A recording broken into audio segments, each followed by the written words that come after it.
We live in an age where you can build wealth just by exposing yourself on the internet. We see people's personalities start from humble beginnings to becoming full-blown celebrities that end up walking the red carpet at the Met Gala. Eventually, you start seeing your favorite creator put caviar on top of their McDonald's chicken nuggets just because it's a cool, fun trend they're seeing online. They start to spend thousands on luxury brand hauls and they start to upgrade their home, moving into mansion after mansion until they're finally satisfied with their forever home. No way, okay, I'm sorry. I'm sounding a little salty. I'm not salty. But this video is talking about why influencers are so out of touch. Why do they become out of touch? What mental processes are going on? We're going to dive into the science, guys. We're going to get behind it. Why does this happen? Because it's a phenomenon that we're noticing. I mean, we saw it with Jaclyn Hill. We see it with Michaela Noguera. I think that's how you say her name. We see it with James Charles and him being a little unpleasant on the internet lately. I want to talk about how some influencers become out of touch while some influencers just become out of reach and then we become haters. The influencer that I want to use for this specific example is Jayla Henry. We watched the Henrys from the ground up in their apartment with their kids sharing the bed, all the way up to this point where they're literally building a house from the ground up. And last month they faced a lot of criticism for showing off their house and their wealth. And that's a prime example of them just becoming out of reach for people and those people getting upset. Because we watched it happen. It was inevitable. Like, if we continue to support these people and through this app you can make income, and they were making income through our support, well, duh. But people stop seeing character once you reach a certain capital. And it's really unfortunate because you can see the shift happen with other influencers. Start to see the gaps in quality of life. What was once relatable reminds us of everything we lack. We start to question why they've lost the plot, why they've strayed so far from their original content, but it all falls on deaf ears. Influencers love to justify their out of touchness with, well, I worked hard for this. I worked really hard for this. Do you know how hard it is to be an influencer these days? At some point, we have to ask ourselves, what if being out of touch is actually a predictable behavior that happens once you reach a certain level of wealth? Is being out of touch an inevitable side effect of being rich and famous? So in this video, we're going to dissect why so many wealthy influencers seem to be living in a completely different reality from the rest of the world. We'll also explore the psychological traps that they may be falling into that makes them credit their success to themselves and all the work that they've done while conveniently ignoring their own privilege. We'll look at how the act of getting rich creates blind spots and in some cases even erodes the empathy that people have for people who are not in the same economic position as they are. If you're new here, hi, my name is Victoria, also known as Tori Baloney, and welcome to my channel where we talk about all things, whatever things I want to talk about, mostly stuff about influencers, trends, social media, psychology. I do have a background in mental health, so I like to talk about that kind of stuff through a psychological lens. If that's the sort of content you like, please feel free to subscribe and follow along for whatever other videos I can come up with and help a girl out if you vibe with me. Please, okay? All right, let's get into the video. I'll stop begging. To understand how the disconnect happens with influencers, we first have to look at the world where it happens. To get big, you have to be relatable yet aspirational. You need to feel like a friend, someone who's authentic, genuine, trustworthy, but you also have to have the dream life. You have to be a little bit distant. You have to be a little bit disconnected, right? If you're too much like me, then I'm not really interested in what you have to say.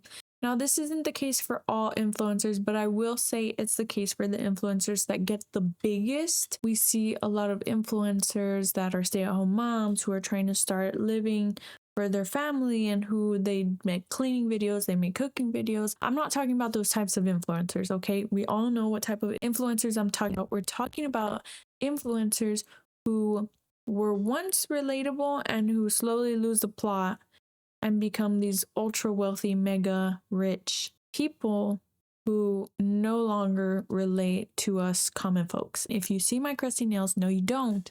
Anyway, to be an influencer, one who makes it really big, you have to feel like a friend, but you also have to have the lifestyle that everyone wants but doesn't really have. You can feel authentic, slightly out of reach. You'll be the cool friend or the aspirational friend that we all want to have. And what helps is that people love to connect with small creators. We love to help people grow. For the most part, some of us get a little feisty, a little jealous when people start growing. But for some people, when we really like the creator, every milestone that we see them achieve really feels like we're watching a friend succeed. But then success hits.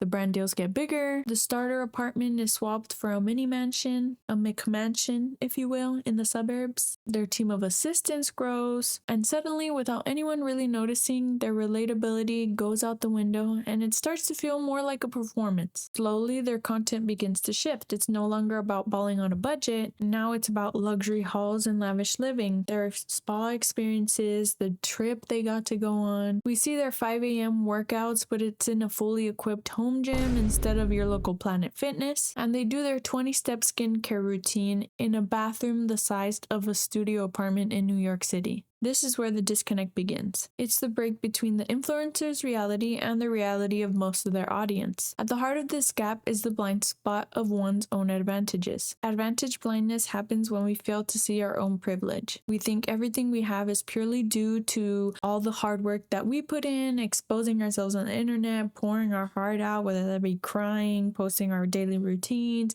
showing our lives. But we fail to recognize the circumstances and conditions that got us there in the first place. Psychologists coined the term system justification. System justification theory suggests that we all have a deep-seated need to believe that the world is just and fair. If the world is just and fair, then success is earned and failure is deserved. If you become wildly successful within that system, then it must have been all of your hard work that got you to that place in the first place. You start to believe the mindset that all of your success and your wealth is a direct result of your hard work. Admitting that luck, privilege, or a rigged system played a part would mean that the world is random and unfair. I believe that when an influencer becomes out of touch, it's because they're choosing to turn a blind eye to their privilege and the circumstances that got them where they were in the first place. Take James Charles, for example. He went viral and gained his career because it was the perfect condition for him to do so. He put himself on the internet during a time where you didn't really see a lot of men or boys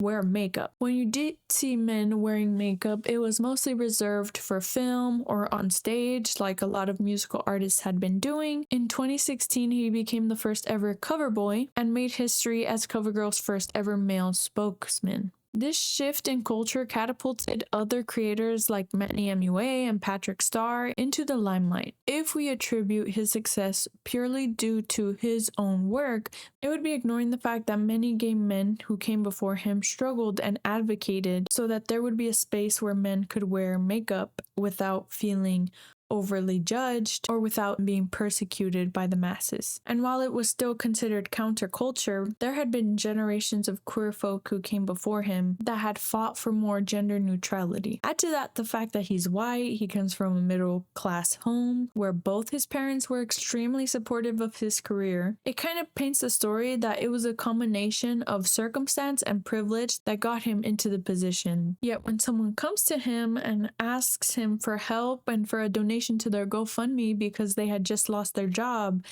he comes back and says, and I quote, "You're a lazy piece of shit and you're entitled and you think that influencers and celebrities should fund your life for you." And I know he came out with an apology since then, so maybe I'm beating a dead horse. And he made it a point to say that he's educated himself. But the fact that that thought crossed his mind in the first place shows how disconnected he is from reality. It's like Kim Kardashian not knowing the price of milk.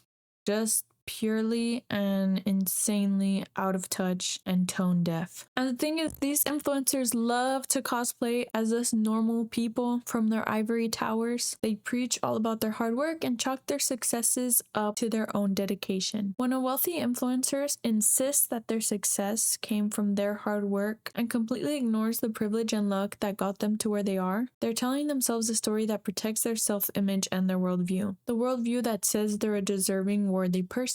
And while feeling worthy and deserving isn't inherently a bad thing, that perspective is almost always missing a few crucial factors. Our society is obsessed with the myth of the self-made hero, the lone genius who through their pure willpower bent the world to their will. It conveniently leaves out two of the most critical ingredients for success, in my opinion, which are privilege and circumstance. Can you achieve success through hard work? Yes, I do believe that hard work is a big part of success, but I also think that there are things in the background that are often unseen that help that success move forward. Privilege isn't about having an easy life or never having hardships. It just means that certain part of your identity or your background give you unearned advantages. This could be anything. It could be the financial privilege of having parents who paid for your college, letting you graduate debt-free. It could be the social privilege of growing up in a community where there are other wealthy and powerful networks and mentors. It could be the educational privilege of going to great schools. It could even be the privilege of time, having a partner who takes care of the house, the kids, freeing up time for you to work on your hustle. These advantages don't just give you a head start, they compound. Sociologists have a name for this. It's called the Matthew effect, and that can easily be summed up by the phrase, the rich get richer. A small initial advantage leads to opportunities which create more advantages, and that just leads to a snowball effect that just keeps growing.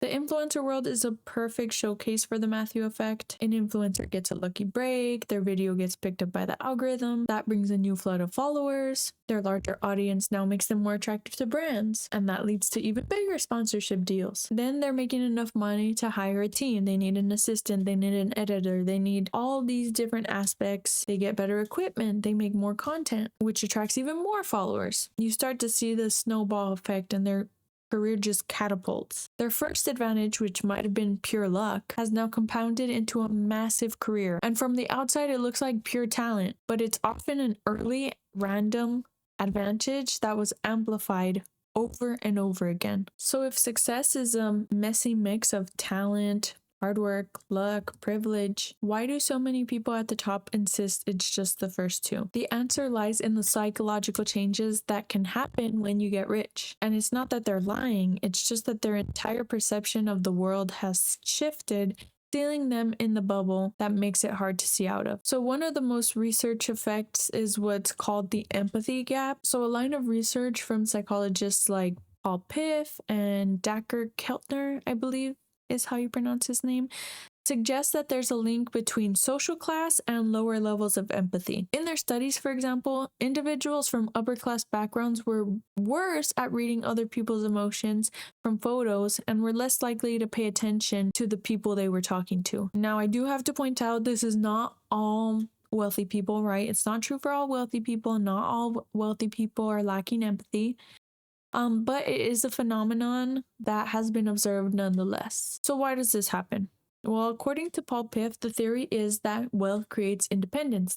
The less you have to rely on other people, the less you need to tune into their needs. If you can pay for childcare, home repairs, takeout, you're less dependent on the web of family, friends, neighbors that's essential for people with fewer resources. Having this amount of independence can make you more self-focused. Life becomes a series of transactions rather than a web of relationships. And the daily friction that requires cooperation and understanding is smoothed away by money. After a while, you can forget that that friction even exists for other people in the first place. Their complaints start to sound like excuses rather than valid concerns. This phenomenon was illustrated perfectly in the famous experiment done by Paul Piff. In this experiment, he brought pairs of strangers into his lab to play Monopoly together, but the catch was that the game was rigged. So a coin flip decided who would be the rich player. Whoever got to be the rich player got double the money, they collected double the salary when they passed go, and they got to use 2 dice instead of 1 when rolling. And as the game went on, the researchers began to observe the behaviors of both players. They began to notice that the rich players would slam their pieces down on the board more loudly, they took up more space and celebrated their success more openly. The rich players even ate more pretzels out of the bowl that they had set up on the table in order to observe their consumption behaviors. Now, all of that's interesting, but the most fascinating part was after the game was done, when the advantage player had inevitably won, they were asked how they were able to win the game. And almost never did the rich advantage player point to the fact that they were advantaged in the first place. They often, despite having a huge advantage, they talked about their strategy or the decisions they had made, but failed to recognize that they were given a lot of privileges that the other player was not given. Paul Piff's study is just a powerful example of how advantage can warp our thinking. The privileged player starts to feel like they deserve to win, that it was a reflection of their own skill and had nothing to do with a lucky coin flip. So one key aspect of this perspective shift could be what's called motivated reasoning. We use logic and reason as a way to rationalize and justify our actions. Our brains are not neutral observers. We are motivated to believe things that make us feel good. And because of this, we do want to believe that we are good, competent, deserving people. For a wealthy influencer, admitting that luck or privilege played a huge part in their story can feel like a threat to the identity that they've created for themselves. It can feel like it cheapens or minimizes their hard work and talent. The narrative, I earned this all on my own, is often more satisfying and makes us feel better about ourselves. That's why when influencers are confronted with the idea that they're privileged, their instinct is often to get defensive and rationalize. They instinctively use their hardships as a shield to defend against any criticism. And while it can feel intentional, this isn't always a conscious strategy. They hunt for evidence that confirms their preferred story and ignore anything that challenges it. Being out of touch doesn't just happen to influencers, it can happen to anyone who gets rich quick. The core product many influencers sell is aspiration. They're not just selling makeup or fitness plans, they're selling a mindset. They're selling the idea that you too can have the life they have if you just adopt their habits and buy everything they tell you to. Brands spend thousands of dollars trying to get these influencers to push these products onto their viewers so that people will consume and consume and consume everything that they're selling. This creates massive financial incentive to erase the luck and privilege from their story. I mean, think about it. Imagine if an influencer said, I built this multi-million-dollar business because of my incredible work ethic, my innovative ideas, and the $100,000 interest-free loan that my parents lent me. The image they would be selling is no longer a simple story purely based on merit. It would be a story about how massive financial safety net is a huge advantage. Their online courses wouldn't sell if they were completely honest. You can do it if you just work hard and have access to generational wealth isn't really a great punchline. The social media algorithm also plays a huge part in this. They're designed to maximize engagement, so they find what's popular, what invokes a strong emotional reaction, and show it to more people. Polished, hyper-aspirational content, luxury travel, designer clothes, perfect homes, tends to do really well. The everyday person living a boring, average life, not so much. And I will admit, there are a lot of creators, especially on TikTok, and I feel, okay, don't judge me, but on YouTube Shorts also, we're seeing this uprise in single moms, or not just single moms, sorry, stay-at-home moms or other types of creators that are pretty humble who just are trying to make somewhat of a living off of social media. But I feel like I mentioned earlier, the snowball just it keeps going, right? Eventually, they start off humbly, but they start to reach these levels of wealth that they've never seen before. For a lot of people, they don't know how to spend their money right, okay? I'm just gonna say that right now. They're not using that money to invest and to save for their children's college or whatever the hell. They're gonna buy their BMW.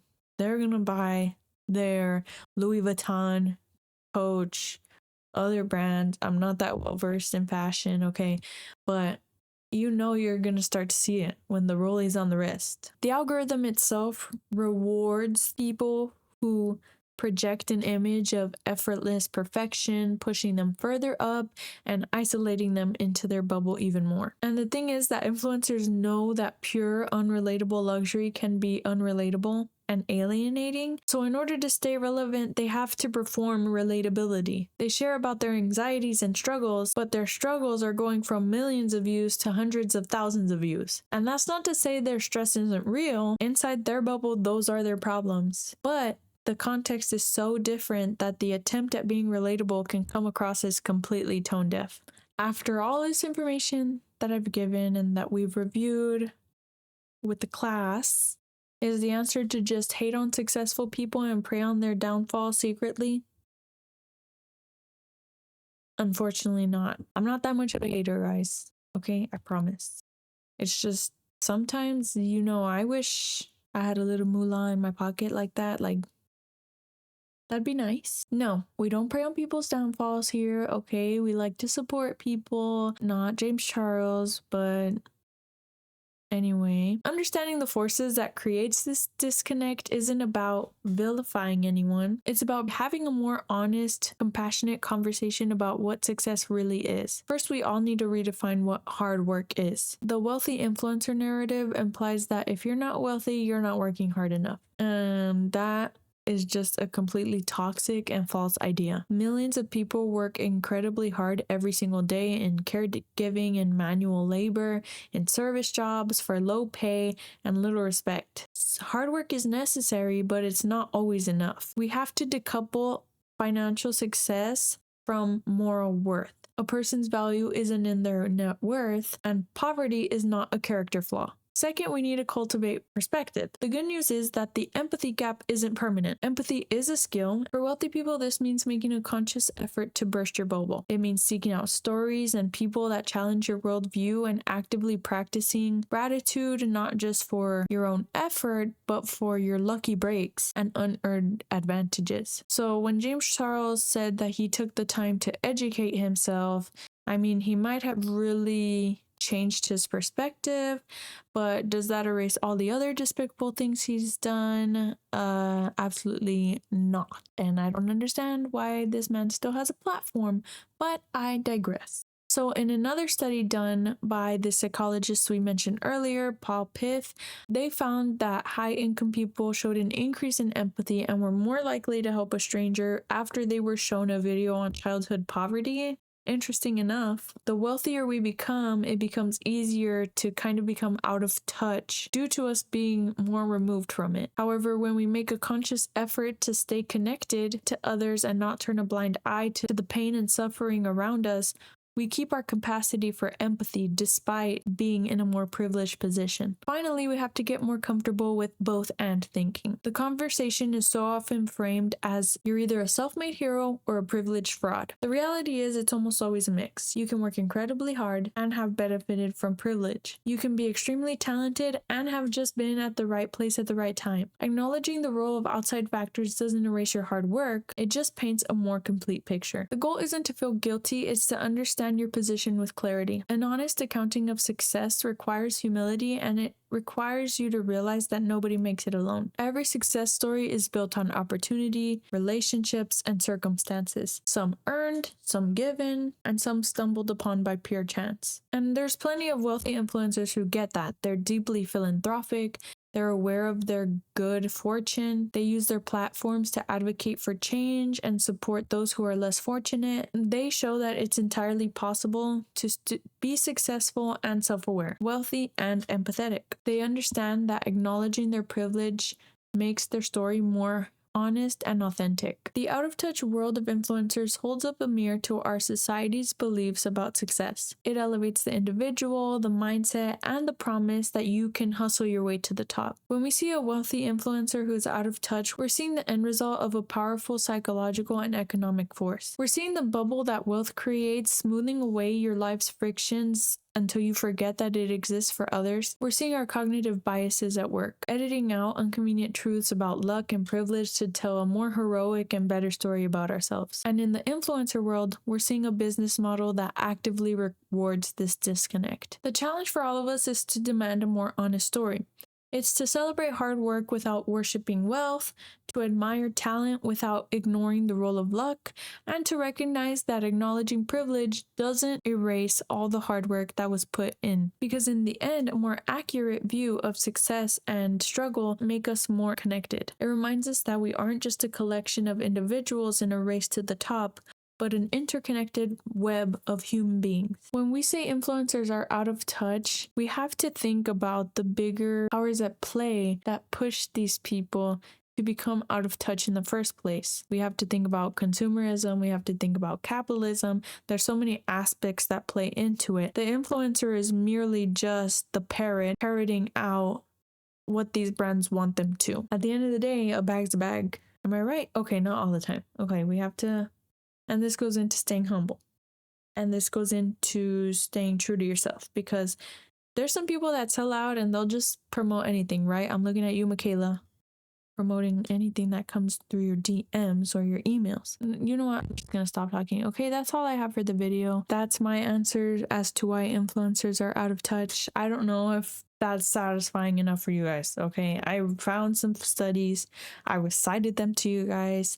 I'll put I saw this really cool TED talk by Paul Piff where he was talking about these studies. I'll link it down below if you guys are interested. But I thought it was pretty interesting. Let me know your thoughts in the comments down below if you found the video interesting, if there's things you agreed with that you didn't agree with. Let's engage in a conversation. I'd love to talk to you guys, okay? I'm trying to build this community brick by brick. If you enjoyed the video, please like and subscribe for more. There's a red button down below. If you click it, you'll subscribe, and then if you press the little bell next to it, then you'll get notified when I post a video. So that's pretty cool. I'm trying to be more consistent with releasing videos. So yeah, stay tuned and thanks for watching.